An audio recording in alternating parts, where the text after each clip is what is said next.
আমি একবার ধরা খেয়েছিলাম বিয়ের পরে, বাইরে থেকে। আমার তো বাড়িতে খাবার খাওয়া লাগে কম, বাইরে সেরকম খাওয়া খেয়েছি। আমার আব্বা জানে যে খেয়েছি। আসার সময় বাদাম নিয়েছি কয়েকটা।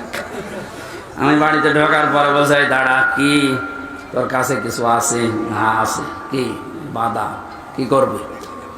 আমার নারে দেব। নিজে তো খেয়েছো মরণের মতো, আর আসার সময় বাদাম নিয়েছি। ভালো জিনিস আনতে পারো না। ওই দিন থেকে বুঝেছিলাম যে না, নিজে যে খাবার খাওয়া লাগবে, ওই মানের খাবার স্ত্রীর জন্য ব্যবস্থা করা লাগবে। ওদের অধিকার আল্লাহ কিভাবে দিয়েছেন? আল্লাহ কিন্তু আংটা দিতে পারতেন যে তুমি আগে মরণে খাওয়া খাও, এরপরে যা বাসে ওরে দিও না।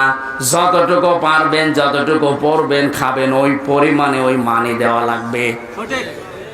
একবার শুনেছিলাম কুষ্টিয়াতে গ্রামে স্বামী স্ত্রী গন্ডগোল করেছে।